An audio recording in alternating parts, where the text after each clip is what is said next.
আসসালামু আলাইকুম। আশা করছি সবাই ভালো আছেন। সবাইকে জানাই মহান বিজয় দিবসের শুভেচ্ছা। আজ থেকে ৫৩ বছর আগে এই দিনে আমরা বিজয় লাভ করেছিলাম। আমরা পাকিস্তানি সৈন্যদের আত্মসমর্পণের মাধ্যমে বাংলাদেশ নামক একটি নতুন রাষ্ট্রের জন্ম হয়েছিল। এখন এখানে উল্লেখ্য যে আমরা কিন্তু স্বাধীন হয়েছি ২৬শে মার্চ ১৯৭১, কিন্তু আমরা বিজয় পেয়েছি ১৬ই ডিসেম্বর ১৯৭১। তো এই দুইটা জিনিসের মধ্যে পার্থক্য কি? যে আমরা আমাদের নিজের দেশকে স্বাধীন ঘোষণা করেছি সেই ২৬শে মার্চে, এবং সেই স্বাধীনতাকে আমরা অফিসিয়ালি লিখিতভাবে ডকুমেন্টেড আকারে পেয়েছি ১৬ই ডিসেম্বর ১৯৭১ সালে। তো এই জন্য আমরা এই দিনটাকে বিজয় দিবস হিসেবে পালন করি। পৃথিবীতে দুইটা দেশ আছে যারা আগে নিজেদের স্বাধীন ঘোষণা করে তারপরে যুদ্ধ করে নিজেদের সেই স্বাধীনতাকে অর্জন করেছে। সে এক হলো আমেরিকা বা ইউনাইটেড স্টেটস অফ আমেরিকা, এবং দুই হলো বাংলাদেশ। তো অবশ্যই আমাদের কাছেই ১৬ ডিসেম্বরের একটা ভালোই তাৎপর্য আছে। তো আন্তর্জাতিক রাজনীতির একটা যুগ সন্ধিক্ষণের সময় কিন্তু বাংলাদেশ নামক এই রাষ্ট্রটা জন্ম হয়, যখন কোল্ড ওয়ার চলমান ছিল ১৯৭১ সালে। তো এই সময় সোভিয়েত ইউনিয়নের সমাজতন্ত্রের সাথে আমেরিকার পুঁজিবাদের একটা মানে ক্ল্যাশ ছিল, যেখানে বাংলাদেশ এবং পাকিস্তান, ইন্ডিয়া, চীন সবাই মোটামুটি কোনো না কোনো ভাবে জড়িত ছিল। তো বাংলাদেশ তো তখন বাংলাদেশ ছিল না, ছিল পূর্ব পাকিস্তান, বা আরো স্পেসিফিক্যালি যদি বলি এটাকে পূর্ব বাংলা বলা হতো।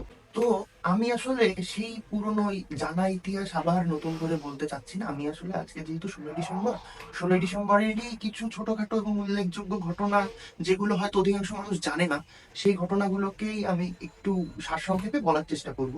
আশা করি আপনাদের ভালো লাগবে। তো সেই তৎকালীন সোভিয়েত ইউনিয়ন এবং ইউএস এর মধ্যে চলমান কোল্ড ওয়ারেরই অংশ হিসেবে ইউএসএ পাকিস্তানকে সাপোর্ট করে, এবং সোভিয়েত ইউনিয়ন এবং ইন্ডিয়া মিলে আমাদের পূর্ব পাকিস্তান বা বর্তমান বাংলাদেশকে সাপোর্ট করে। তো আমেরিকা পাকিস্তানকে শুধু সাপোর্টই করে না, মানে তারা মোটামুটি সেনা সমর্থন থেকে শুরু করে স্ট্র্যাটেজিক, লজিস্টিক সব ধরনের সাপোর্টই দিয়েছিল।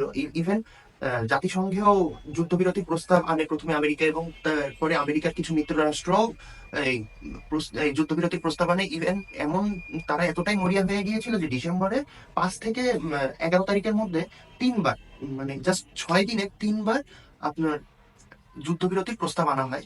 কিন্তু রাশিয়া বা তৎকালীন Soviet union as a permanent member of the UN security council, ওরা হলো ভেটো, তাদের ভেটোটা প্রয়োগ করে, তিনবারই ভেটো দেয়, এবং তিনবার ভেটো দেওয়ার ফলে যুদ্ধবিরতি মোটামুটি ক্যান্সেল হয়ে যায় এবং বাংলাদেশের স্বাধীনতা মোটামুটি নিশ্চিত হয়।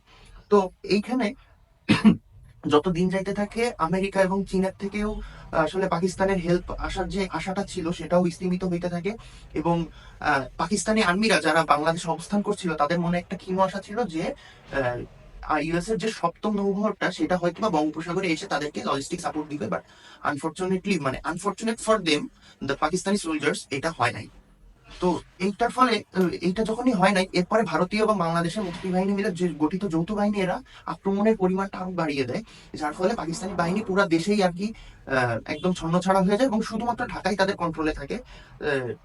১৫ ডিসেম্বর রাত পর্যন্ত ঢাকা বাদে আর যশোর অঞ্চলটা বাদে, যশোর খুলনা বাদে মোটামুটি পুরো বাংলাদেশ স্বাধীন হয়ে যায়।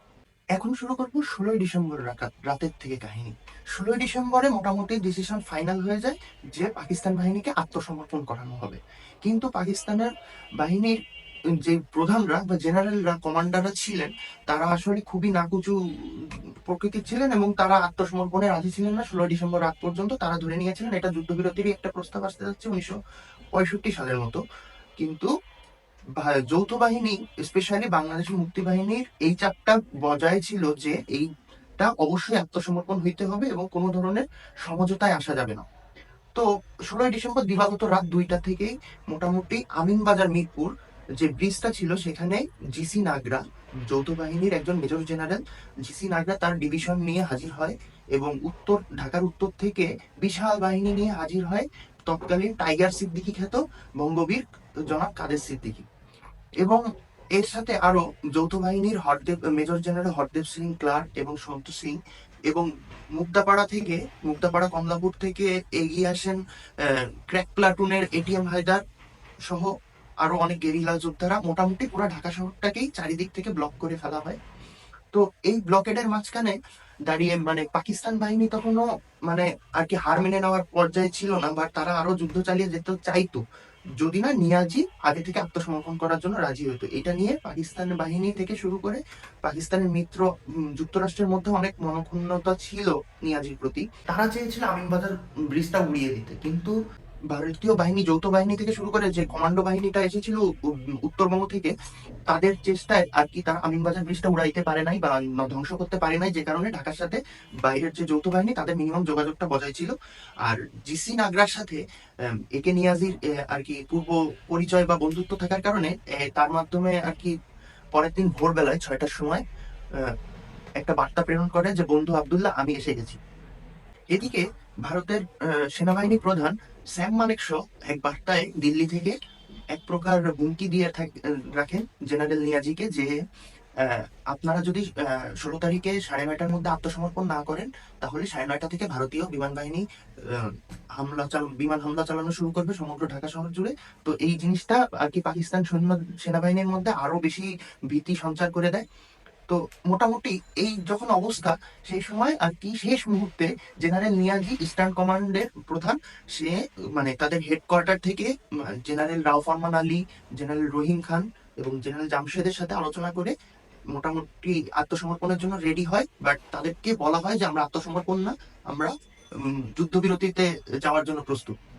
কিন্তু এরপরে হলো গিয়া জেনারেল জিসি নাগরাকে রিসিভ করার জন্য গাড়ি পাঠানো হয়। সেখানে টাইগার কাদের সিদ্দিকী, সন্তু সিং এবং হরদেব সিং ক্লাস সহ সবাই গাড়িতে করে মিরপুর থেকে রওনা দিয়ে ক্যান্টনমেন্ট যায়। এরপরে ক্যান্টনমেন্টের মধ্যে যখন একটা মজার ঘটনা ঘটে, সেটা হলো যখন তাদেরকে নিয়ে যাওয়া হয়, তখন জিসি নাগরাকে দেখে জেনারেল নিয়াজি তাকে জড়িয়ে ধরে কেঁদে ফেলে, ফুপিয়ে ফুপিয়ে কাঁদে এবং বলে যে পিন্ডির বেদনমাগুলোর জন্য আজকে আমাদের এই অবস্থা।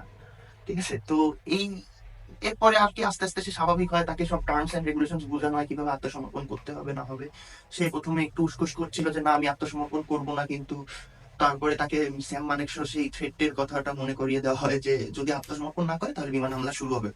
এই জেনারেল, এখানে উল্লেখ্য যে জেনারেল নিয়াজির অনুরোধে আর কি যৌথ বাহিনী 15 ডিসেম্বর বিকাল 5টা থেকে 16 ডিসেম্বর সকাল 9টা পর্যন্ত কিন্তু বিমান হামলা বন্ধ রেখেছিল।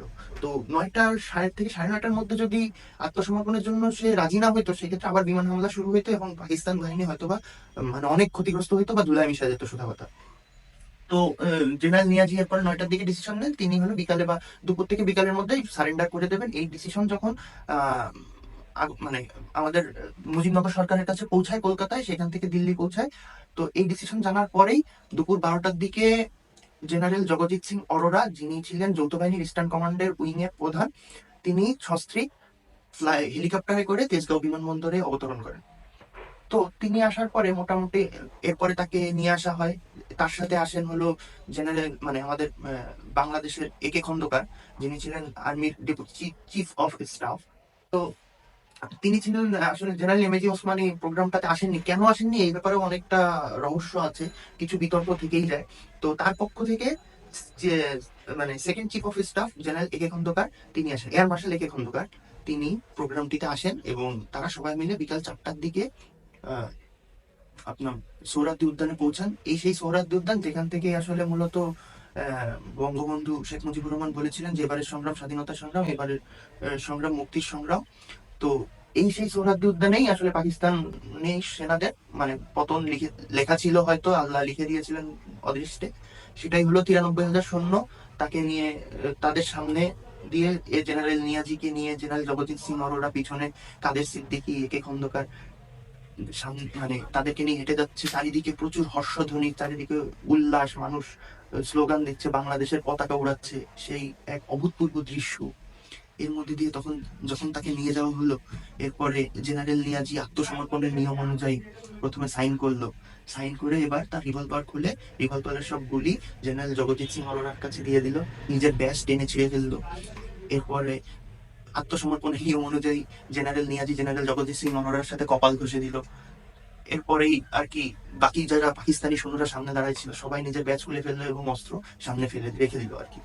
তো এইভাবেই আর কি আমাদের দেশটার জন্ম হয়েছে। এই 16 ডিসেম্বরের আমরা পুরোপুরি স্বাধীনতাটা আমাদের হাতে পেয়েছি। তো এইখানে আর কি একটা জিনিস বলার আছে যে এখন আর কি অনেক মানে কষ্ট লাগে কিছু জিনিস দেখলে। সেটা হলো 1971 সালে যখন বঙ্গবীর কাদের সিদ্দিকীর সাথে প্রথম দেখা হয় জেনারেল নিয়াজি নিজে হাত বাড়িয়ে তার সাথে হ্যান্ডশেক করতে যায়, কাদের সিদ্দিকী তার সাথে হ্যান্ডশেক করে না। জাস্ট এই কথাটা বলেছে, যেই হাতে নারী শিশুদের রক্তের দাগ লেগে রয়েছে তার সেই হাতে আমি হাত মেলাতে পারবো না। আমি আল্লাহর কাছে তোমার জবাব দেওয়া লাগবে, আমি এই বেইমানি করতে পারবো না। তো একটা লোক বা ওই সময় মানুষগুলা কতটা গার্ডস নিয়ে থাকতো এবং নিজের দেশকে কতটা মানে গার্ডফুলি রিপ্রেজেন্ট করতো। কিন্তু আফসোস আমরা এখন দলীয় এবং মানে নিজের ক্ষমতার লোভে আমরা নিজেদের দেশকে অন্য দেশের কাছে ছোট করতেও দ্বিধাবোধ করি না, মানুষের মানে অন্য দেশের কাছে বেচে দিই। ঠিক আছে, তো এই জিনিসগুলা আসলে অনেক কষ্ট দেয় আমাকে। তো আজকে ভারতের প্রধানমন্ত্রী নরেন্দ্র মোদী একটা স্ট্যাটাস দিয়েছে 16ই ডিসেম্বর আমাদের বিজয় দিবস উপলক্ষে। ঠিক আছে, তো আমি একটু পড়ে শোনাই আপনাদের। Today on Vijay Diwas, we honor the courage and sacrifices of the brave soldiers who contributed to India's historic victory in 1971. Their selfless dedication and unwavering resolve safeguarded our nation and brought glory to us. This day is a tribute to their extraordinary valor and their unshakable spirit. Their sacrifices will forever inspire generations and remain deeply embedded in our nation's history. মানে একটা দেশের প্রধানমন্ত্রীর কতটা ধৃষ্টতা থাকলে আমাদের দেশের মুক্তিযুদ্ধকে বা মহান মুক্তিযুদ্ধকে নিয়ে এই ধরনের কমেন্ট করতে পারে যে এটা তাদের উইন ছিল। যেই ইন্ডিয়া পাকিস্তানের সাথে 3টা যুদ্ধেও কখনো ক্লিয়ারলি জিততে পারে নাই, তারা 1971 সালে এমনি এমনি জিতে গেল, এটা কি কোনো সম্ভব? বাংলাদেশের 30 লক্ষ মানে আমার 30 লক্ষ পূর্বপুরুষের মানে শাহাদাত হয়েছে, 2 লক্ষ মা বোন ইজ্জত হারাইছে, এত কিছুর বিনিময়ে আমরা আমাদের এই স্বাধীনতাটা পেয়েছি। এখন আমাদেরই এই নমনীয় পররাষ্ট্র নীতি বা আমাদের এই নমনীয়তার মানে কারণে এখন বাইরের দেশ বা একটা দেশ ইন্ডিয়া আমাদেরকে মুক্তিযুদ্ধে অনেক হেল্প করছে, আমরা মানি। কিন্তু তারপরে এই ধরনের ধৃষ্টতা বা এই ধরনের কমেন্ট করার সাহস পাচ্ছে যে এটা তাদের উইন, নট আমাদের। ঠিক আছে, তো আমাদের জাতীয় ঐক্যের অভাব, আমাদের এই মনে করেন বিভিন্ন দেশের প্রতি নমনীয়তা, নিজেদের দেশের প্রতি ভালোবাসার অভাব, এই জিনিসগুলোর কারণেই কিন্তু আজকে এই ধরনের ঘটনা ঘটছে। তো আমাদেরকে আসলে দল মত ধর্ম বর্ণ নির্বিশেষে সবকিছুর ঊর্ধ্বে উঠে দেশের জন্য চিন্তা করতে হবে, দেশকে ভালোবাসতে হবে এবং এই দেশের স্বাধীনতাকে রক্ষা করার জন্য চেষ্টা করে যেতে হবে। এটা বলে আজকে আমার ভিডিও শেষ করছি। সবাই ভালো থাকবেন। আসসালামু আলাইকুম।